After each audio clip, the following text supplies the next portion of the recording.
went back to Brazil a couple times, and I have nothing wrong with Brazil. Because once again, you can't, another thing about growth is you can't hold on to hate. You can't hold on to hate. And see, once you take a different step, so I had to take a step out of my life, because once you're in that hell, that's all you see is what's in front of you. When I stepped out of it, I saw Brazil very differently. There were a lot of great people in Brazil. Some of the best people I knew were from Brazil. But when you're in hell, all you see is a little patch in front of you of the kids that are calling you nigger. Of the people that spray painted nigger, we're gonna kill you on your car. People put that shit in your locker. People put that shit on your notebook in Spanish class. That's all you see. You didn't see that, my God, a lot of people fucking like me here. So once you take a step back and see the reality of the true ignorance that you're dealing with from a small group of people, that's when you get growth. Because, I went through a phase in the book I talked about, man, I was all about black and only black when I was a junior in high school, because I was so beat down. I was the most ignorant I've ever been in my fucking life when I went there. I totally took everything, all the hurt, all the pain, and just put it in one fucking filter. I gotta find people who look just like me and act just like me to find acceptance. That when you were doing the crazy haircuts? That's just the crazy haircuts. Watching Malcolm X video every damn night when I went home and shit. Yeah. I guess. I was born in Buffalo. My dad was owned skating rinks and owned bars. And he was a very insecure guy, and he was an alcoholic. He used to get women for favors. So my dad, I'm not saying he was a pimp. I always say he's a pimp, because that's how I look at it.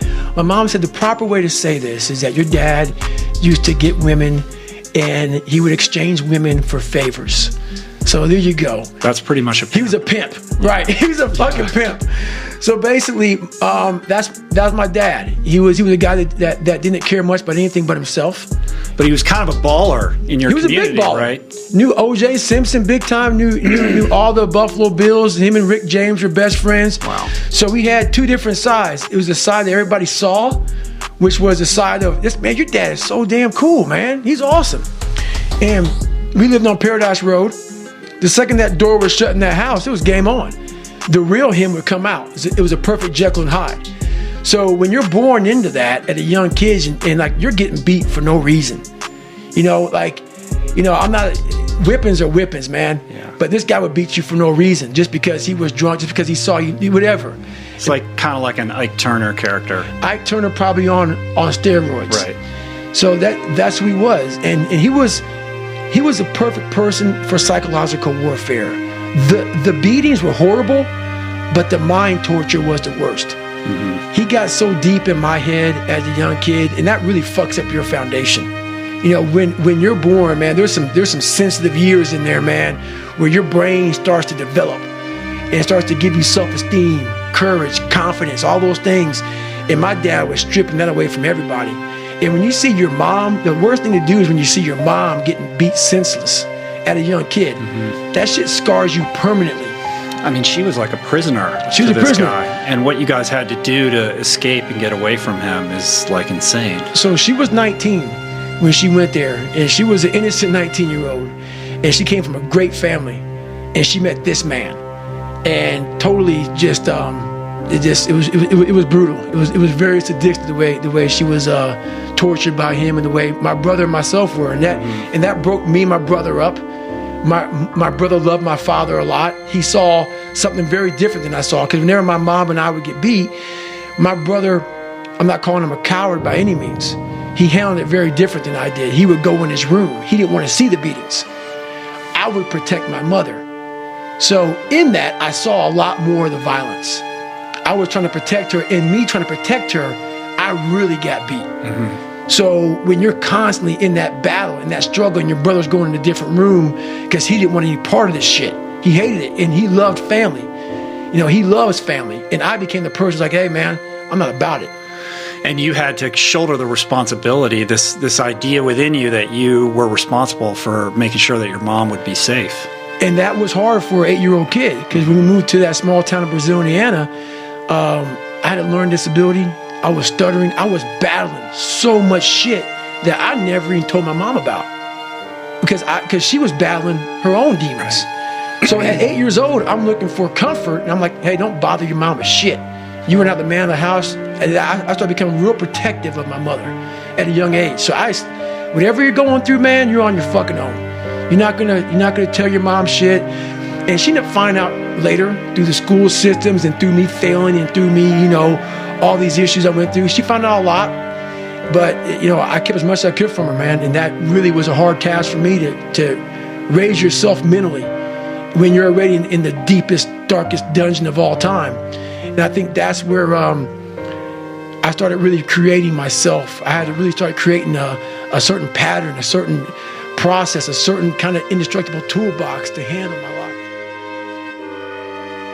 It started off with the Rocky and Rambo movies. Right. Those were kind of like my fathers when I was coming up. But then when I finally met this guy named Scott Guerin, this guy that fell off, he had a parachute accident. A guy crashed through his parachute, and he fell 13,000 feet, pretty much to his death because his parachute collapsed, and he fell 120 miles an hour to the ground. I mean, that picture in the book. It's disgusting, yeah. Right? And so he hit the ground, and I met him a couple years later at this CAP, Civil Air Patrol camp, and I'm sitting there, and no kid was like amazed by him. It was like, okay, this is a great story. I'm a kid, let's go. I'm sitting, he comes out, and I was amazed by Rambo. Like at a young guy, like, oh my God, this is the real Rambo. He came out, he had, he got his throat cut open to open up his airway. And so I saw he got trached, and I saw all these different things. I was like, my God, he came out talking all like Clint Eastwood, and he shared the story, and it's all hardcore. And I started following this guy, but he didn't know I was following him. So for a week long, he did push-ups and flutter kicks, and all. I was like, man, that is the real Rambo. Why do you think it connected with you and not with the other kids? Like, what was it inside of you that was, obviously searching for somebody like that? I was looking for strength my entire life. I didn't have any. I was a really weak kid. My dad beat the living shit out of me and I was strong as a young kid. But me protecting my mom for so many years in that house, my dad made me very afraid because he beat the shit out of me every time I went at him. Mm-hmm. So in that, every man wants courage. Every man wants strength. At least this one does. So I found it in every way possible. And when I see a strong guy, I was like, okay, maybe he can teach me. So he didn't know anything about me. So time went on, I left school, and then this guy was in my mind. We had zero money, man. Like at one time, we lived in a $7 a month place, government subsidized apartments. Now we live in like a $200 place at this time. I went on a $500 phone bill. And back then, dude, and having no money, my mom wanted to kill me. I was in search of Scott Guerin. Yeah, no Google, no internet. Google, no nothing. You're just randomly calling up bases? Air Force bases, man. Calling up Air Force bases, man. Hey, do you know what Scott Guerin? What do you mean? I'm like, who's Scott Guerin? I'm like, he's a pararescue man. A what? Because, pararescue man, there's not a lot of them. So I started getting, there's a PJ base here, a pararescue base here. So I started tracking down pararescue bases. Finally, Key West, Florida. He's a scuba instructor down there in Key West, Florida. I leave a message. He calls back, gets a hold of my mom. I'm like, I cannot believe this guy called me back. My first question to him was, hey man, can I come stay with you for a week? He's like, who the fuck are you, man? He didn't know who the fuck I was. The guy let me come stay with him for a week. And that was, you were senior in high school? I was a junior in high school. Mm-hmm. It was in my junior year, pretty much. It's pretty amazing that he was open to that. He was open to it. I think he said about 4 words to me in the entire week. We PT'd together, and I didn't need to hear a word from him. He didn't talk a lot. Uh-huh. He was an instructor. I would go to school or to scuba school with him. He would instruct. I'd sit on the couch for 10 hours. Sit in the lounge on the fucking couch for 10 hours. He'd come back, pick me up, we go for a run, he'd go home. We ate fish every fucking day because we had to go out in the ocean, like I would go lobster hunting. I hate the fucking water, I was scared to death, but this guy went in, so I'm going in.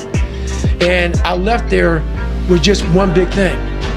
That's what I want to be. I want to be a guy like that. Yeah, this desire within you to find like a strong, positive male role model for your life. I was looking hard, man. Yeah. But it wasn't easy getting following that path for you. No, it was the hardest thing I ever did in my life. Being a pararescue man, trying to be a pararescue man, there was a lot of things I didn't know about. And not having a mentor, not having, Scott was there. He really wasn't. You know, I met him for a week. I saw him maybe a couple times, and I started bucking the shit out of him. He was a busy guy, had a family, so I was back on my own. And I did the best I could. And trying to be a pararescue, I finally passed the ASVAB test after you know, taking it several times. And you know, when you cheat your whole life in high school and elementary school, I had about 4th grade reading level. So I talk about that a lot in the book, and I had to learn so much school in 6 months. And that's when I really developed my work ethic. People think it's from running, and other things. No, it's not from SEALs, it's not from running. It was from the countless hours teaching myself how to fucking read and write. You know, I had a tutor for 1 hour.